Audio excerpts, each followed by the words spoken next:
is the cleaning fee only there to advertise a lower initial rate? Yes, that's exactly it. Why don't we just combine those numbers? I think that would be much more transparent for Airbnb and for the consumer. That's what it's about.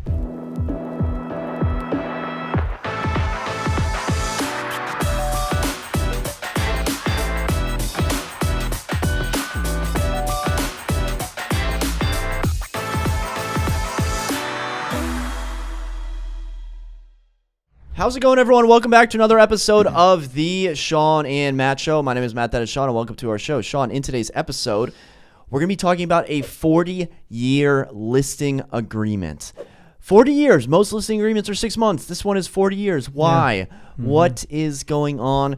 We're going to be talking about the Airbn-bust. Airbnb bookings are down. As soon as I buy an Airbnb, bookings go down. And the thing is, people are happy about it. So we're going to talk about why people are happy about Airbnb crumbling and crashing. And then we're going to get into in or out, whether Shawn Battle is in or out on 3 eclectic, if I may, properties. How's that for thesaurus.com? I like that. You like that? Mm-hmm. 3 eclectic properties across the United States. And whether Shawn Battle is in or out on the properties. Shawn, let's start from an article by the Baltimore Banner. Article titled, Real Estate Firm Lures in Homeowners with Quick Cash, but some say there's a predatory 40-year catch. Let me paint you a picture. Agent calls you, Shawn Battle, Mr. Homeowner, who lives in Baltimore. You own a property and you need cash. So Mr. Real Estate Agent, Mrs. Real Estate Agent, calls you up and says, hey, listen, I can give you $500 now. You don't have to pay it back. All that I ask is that you use us as your real estate agent when it comes time to sell. Oh, by the way, the term of this contract is 40 years. So essentially, it's a listing agreement. I'm going to pay you for the listing agreement, but the listing agreement is 40 years long. Shawn, what are your initial thoughts? In our text this morning, it sounded like you had a lot of thoughts. I'd love to hear them. Matt, I mean, where do you start with these type of people? Who raised you? How do you sleep at night? These are the questions that I ask. Well, if someone is paying me to choose a real estate agent, I mean, we did an article where there's a company out there where it was like a bidding process where it's like, I live on 123 Main Street. Who wants to list my house? The opening offer is like $1,000. Yeah. I mean, well, that's one thing, right? And you're not tying somebody in for a lifetime or half a lifetime so that they have to list through you. Anytime I see stories like this, I'm like, these are the people that I'm completely against. The type of real estate or the type of person that would actually wrangle somebody in and do this to them. Yes, it's in writing. Yes, you're signing an agreement, but do they really know what they're signing? Do they really know what they're getting into? You're basically saying 40 years, you have to sell your house through me. If you don't, I get 3%. They also put a lien on the property. It's insanity. And the fact that they're getting away with this is just beyond belief to me. I think they should be slammed. They should be stopped right away. There's no reason that they should be able to sign a listing agreement for 40 years. It's I don't know. Multiple homeowners have brought them to court, and I think one a marginal amount of money, a couple $1,000s. But the spokesperson is saying, hey, this is in plain English. We're explaining, what it is. And the termination fee is 3%. So it almost seems like, hey, this is a 40-year play, but if you want to get out, you can just pay us 3% of the sales price. And oh, by the way, it may or may not surprise you that the homeowners that are being targeted are homeowners of color in predominantly poorer neighborhoods. I think sales prices under $200,000. Yeah, so you're going after a segment of the population that, did you say that they're lower income or...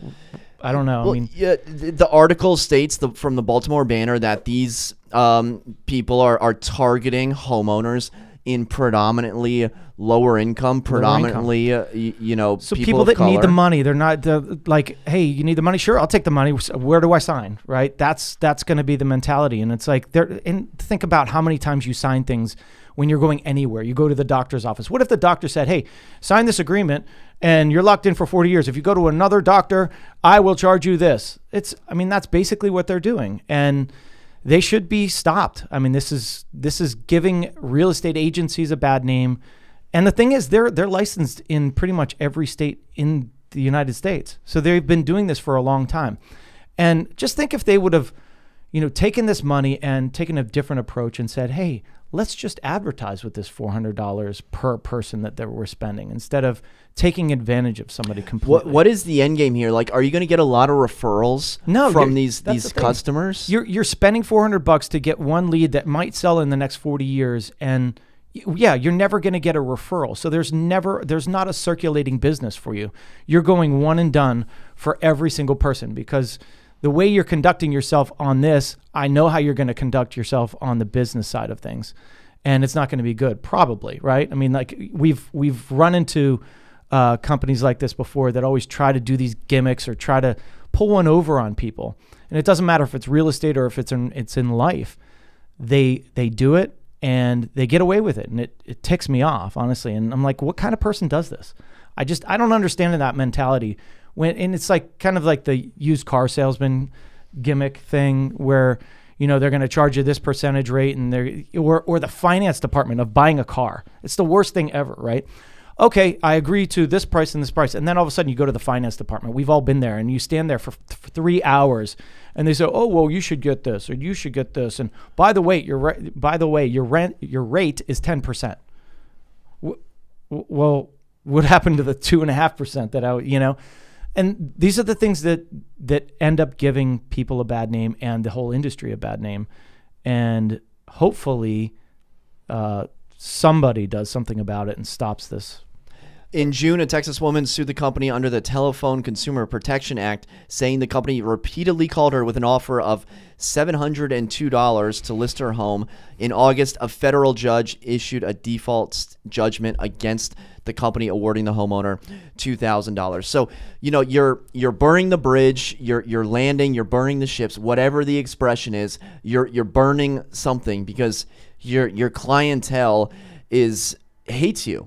There was one example that they used where a gentleman signed the listing agreement. Unfortunately, he passed away, and a relative was shocked to learn that they had to use like that specific agent.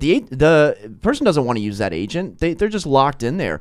This is a terrible way of going about business. And there was even an example where someone couldn't take out a loan to like replace their roof because the company wouldn't work with the lender, or they had some sort of lien on the property. So just a drastically terrible way to do business. I don't even know if it's legal. It's awful. And this is the kind of thing that, in sales, right? Everybody's pushing like, you got to make these robocalls. This is the new thing. That's another thing that drives me crazy is these stupid robocalls that everybody's doing. How many calls do you get a day that are spam? It comes up on my phone, spam, it's spam, it's spam.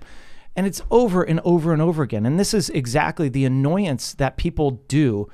They just drive people crazy. And finally, you're just like, just stop calling me and I'll sign it or something like that. Are you friends with the guy on Facebook? We might have a mutual friend. He posted a screenshot of how many calls his auto dialer did. No. It's 23 million. 23 million. And all the comments were like, oh, great job. Oh, are you using this dialer or that dialer? Like, oh, how many leads did that convert? Like, bro, you're calling 23 million people. You're ticking off about 22.9 million 22.9 million you've just ticked off. And honestly, when I get a robocall, I'm like, I'm not doing business with you. If you would call me normally from not this robo thing, maybe I'd answer the phone. Or if you'd stop texting me 1,000 times about the same thing from a different number, and it's like, that's how you annoy people. That's how you do not get business in the future. I'm always going to be the soft close person, the person that's like, hey, do you want to use me? That's great. Here's what I do. Here's my professional opinion.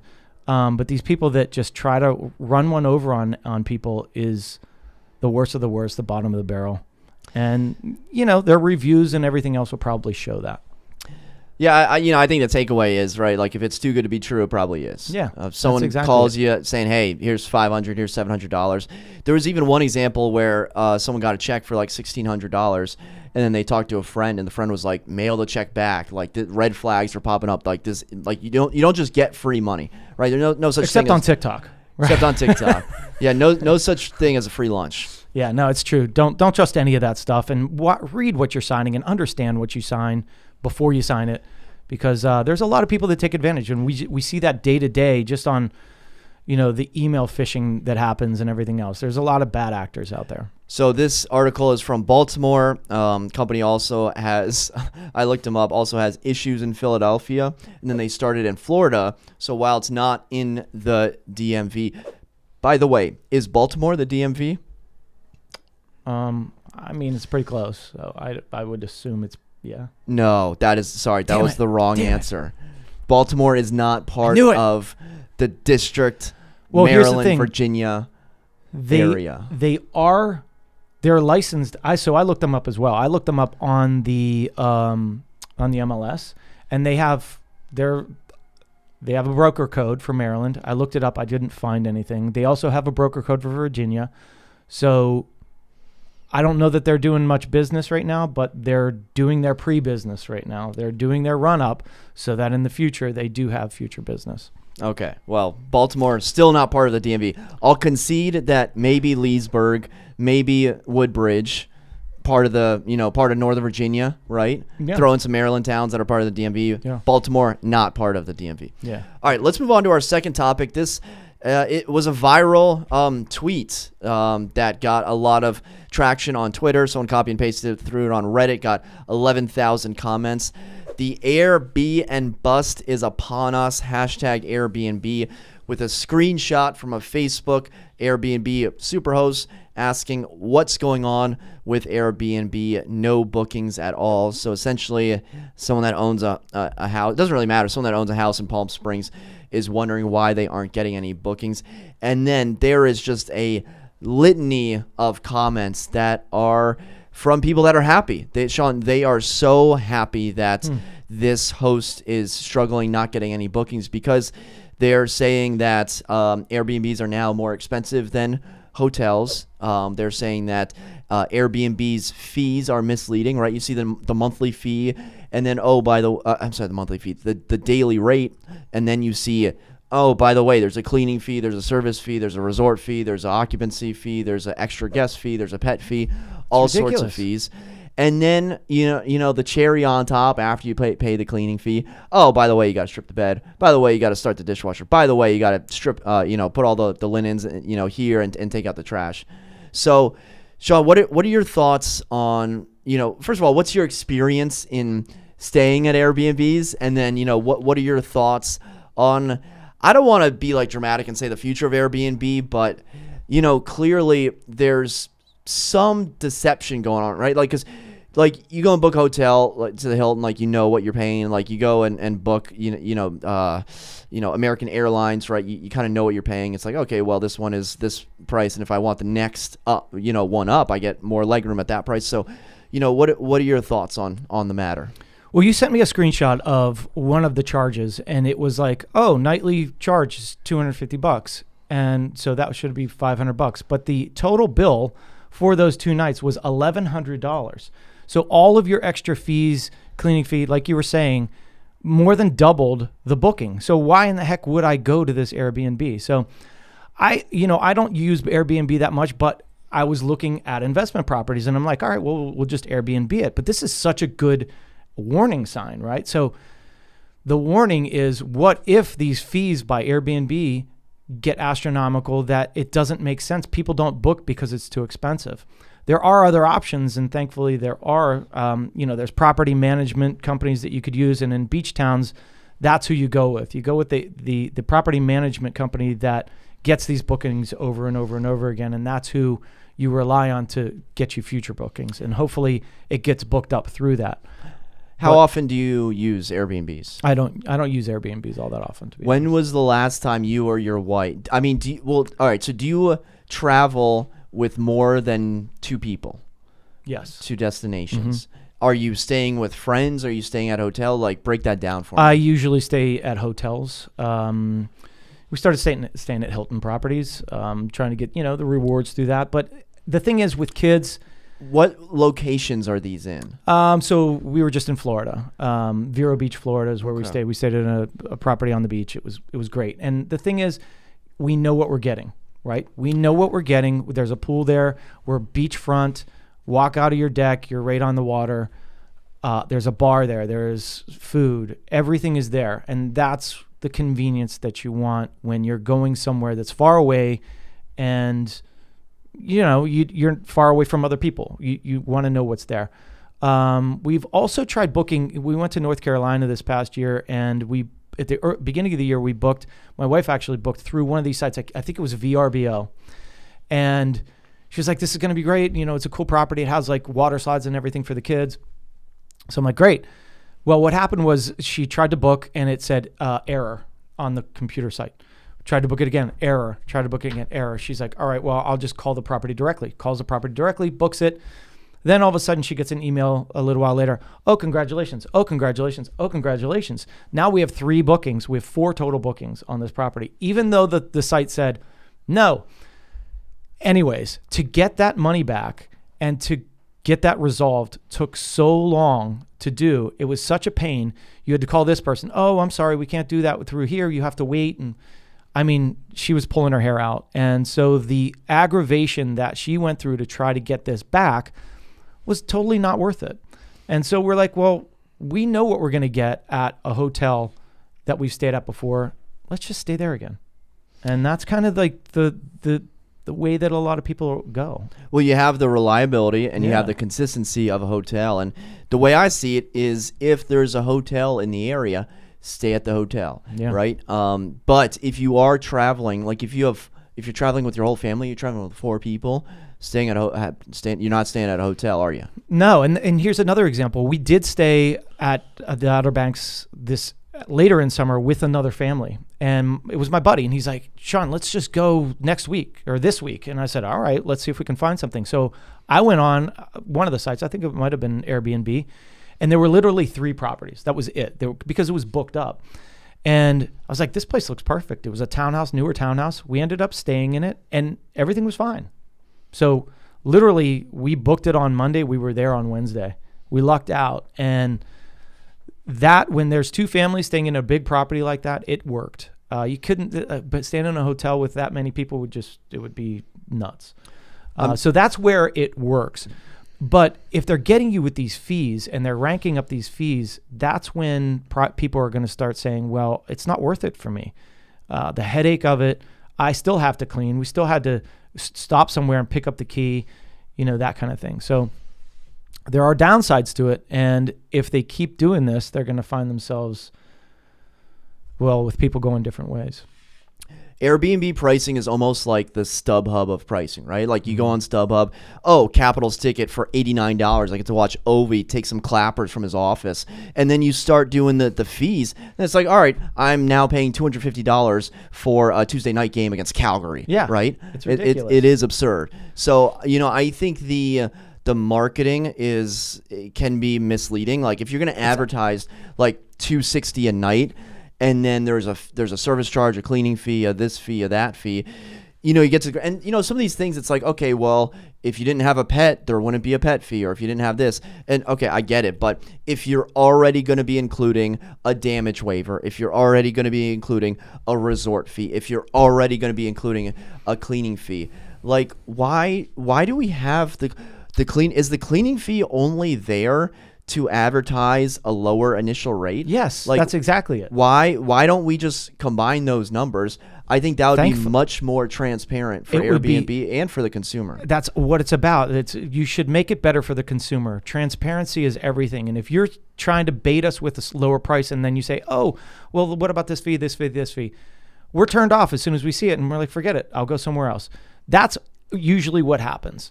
And I don't know. I mean, I can't stand the whole, it's the same thing with the real estate thing we were just saying before. It's honesty, it's transparency, and same thing with these bookings. I also want to point out that the people on Twitter, the people on Reddit, represent such a small fraction of the people in the entire world, right? The people on here, they're the loudest. They want, everything a certain way.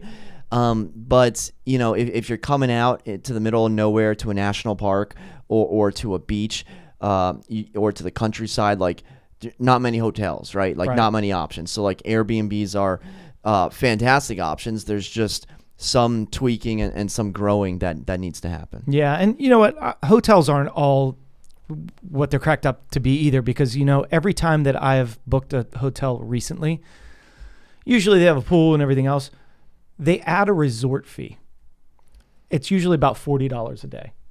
Just add the damn thing into the price, please. I mean, I don't want to have to say, oh, God, all right, I forgot about the resort fee. Now that's up. I mean, it's significant if you're staying there a long time. It's another $200, $300, $400 that you're paying in a resort fee. It's ridiculous. Yeah, you go through like Expedia or something, or your points, and then everything's, oh, I paid before. And then you get to the front desk, and they're like, oh, by the way, it's $40 per night. So that'll be like $200 or whatever it may be. I'm like, I thought I paid everything. Yeah, no, that's exactly what happened to me in Vero Beach. I mean, yeah, we did stay at a hotel. I paid by points. It was great. It was free. But at the end, I still had a bill, and it was a $40 a day resort fee. So, that's the world we live in. I mean, everybody's trying to get the easy road. Everybody's trying to get the extra dollar any way that they can. I grew up in a time where it was just transparency. Let's be honest. Let's treat everybody kind. I wear my heart on my sleeve. So does Matt. We want people to respect us for the business that we do, for what we charge. We're upfront with what we charge. It's not like, oh, by the way, we're charging this, and this on top of this fee. No, we charge what we charge, and that's it, period. All right, let's move on to in or out. We're going to take a look at 3 properties throughout the world and ask if Shawn Battle is in or out on them. Jeez, NBC News just killing me with the advertisements. So let's come back to this one, because I have this video that I want to load up, and it's not a video about the new F-150 with 2.9% APR for 60 months. That's another thing. Every time I go to I get an email from one of these sources. Oh, check out this news. Check out this news. You go to it, and it's a site just filled with ads popping up, and you can't get to the story, and it drives me nuts too. Well, yeah, I had to remove the ad blocker. Now I got to watch the ad. And now, okay, well, in that time, the article pulled up. So, Shawn, this is Mr. Doodle. Have you heard of Mr. Doodle before? I don't believe I have. He is a professional artist. Let me get his name. I believe it was Sam Cox, an artist from the UK. Take a look at this video.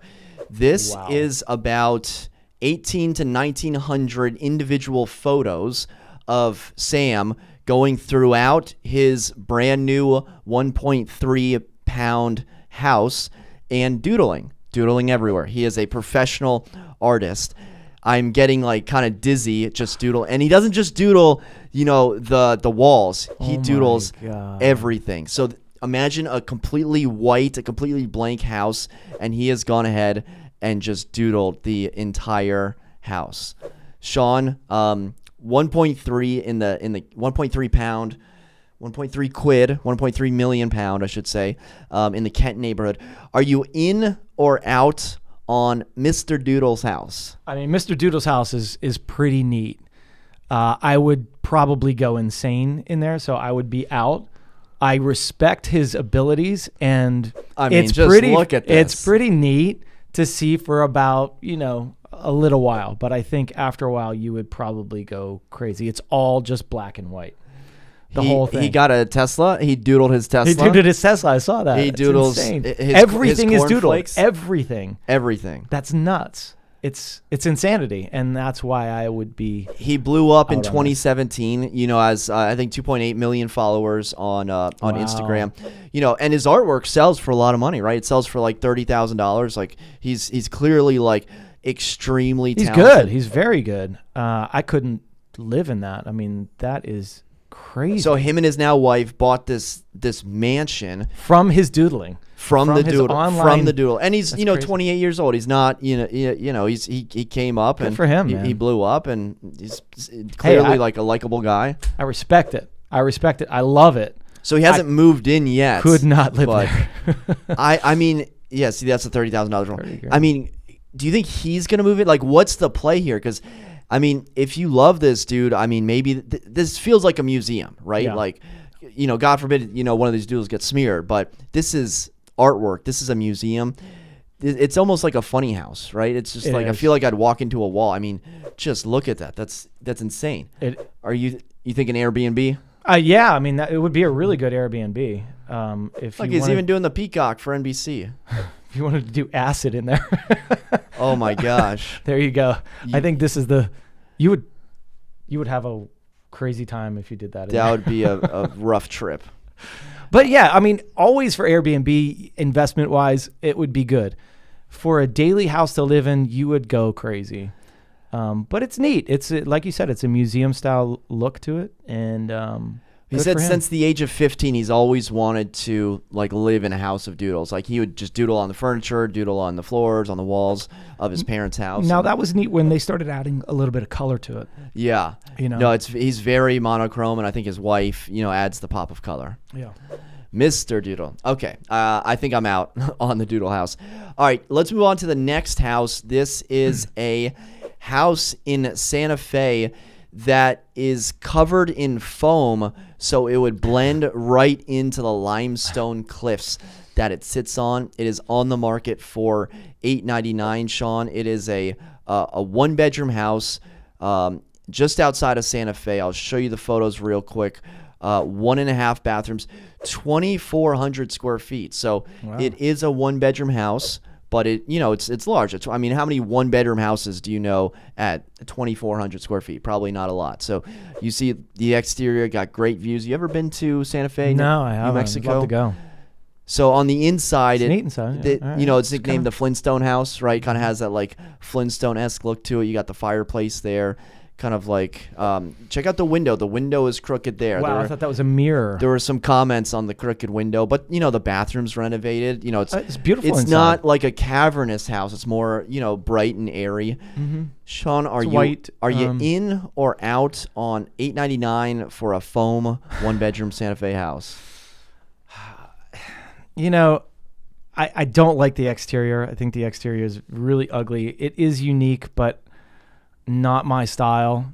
Again, Airbnb possibly, but Airbnb is charging you too much. So I think I'll pass on this one. I'd have to check the old market for the Airbnbs. It's in Santa unique. Fe. It's cool the way it's built in, but foam? They said you don't even know it's there unless like you're driving by and like your lights reflect off the glass of the window. Otherwise, you would kind of just drive right by it. It's like neat. a cliff. It does. I'm thinking Airbnb has some possibility for this. Yeah, any of these weird houses would be Airbnb possible, just because they're so unique. But the style of it on the exterior drives me crazy. I would not be able to handle it, so I'm out. Okay, I'm in. I'm in. Okay, cool. All right, third house is 138 Pine Bush Road in Stone Ridge, New York, Shawn. It's a 4-bed, 1.5 bath, 2,500 square feet. Same square footage, right? 2,500, but you have 4 beds, 1.5 baths. Looks pretty ugly. 658. Wow, just savage. Shawn, why do you think I'm showing you this house?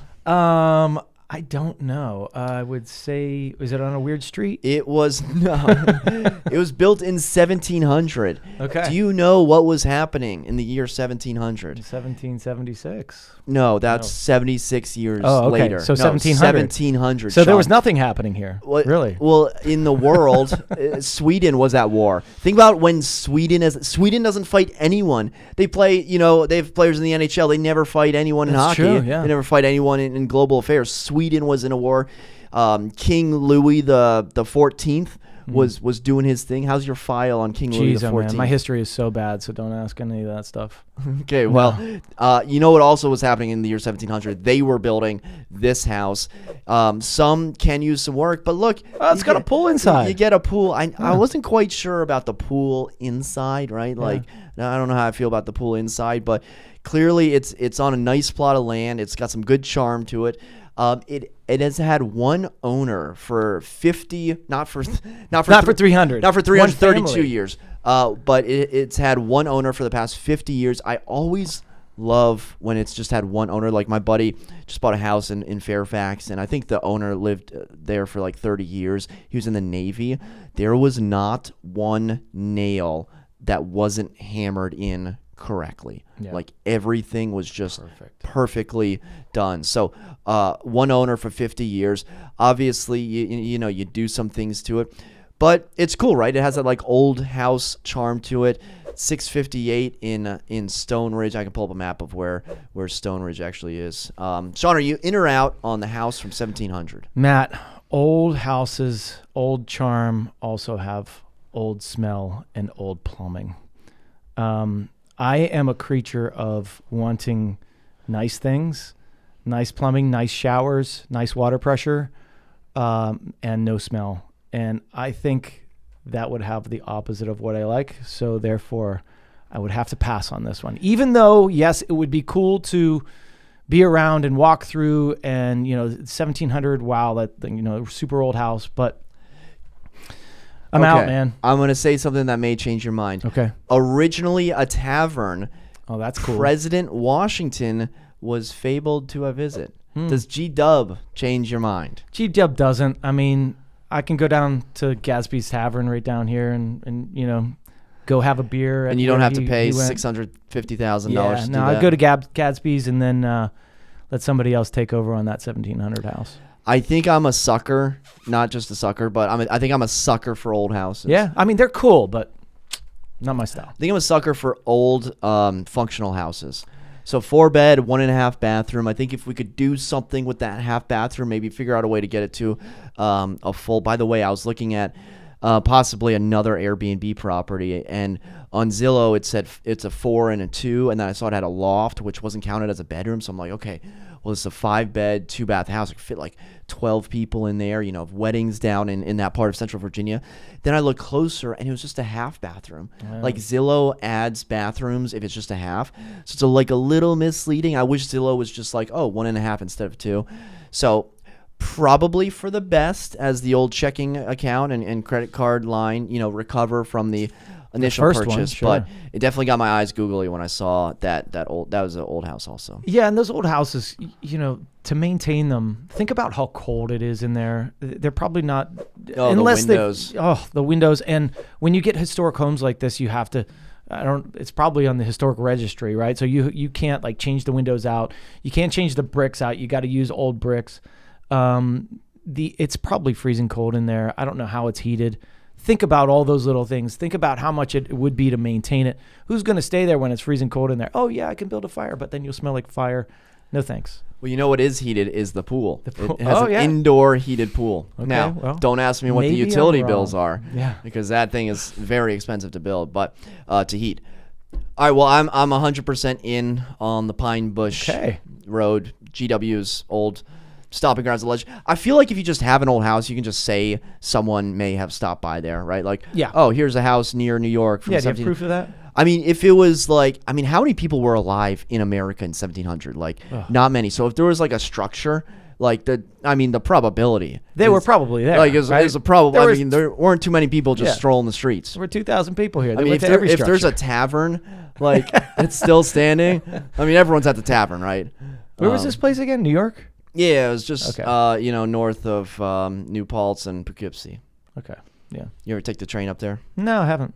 No, it's a nice ride up there. Yeah. All right, guys. Well, let us know what you think. Are you in or out on these 3 houses? And would you ever sign a 40-year listing agreement? That's just asking for trouble. Thank you so much for watching. For Shawn and myself, until next time, we'll see you then. Take care.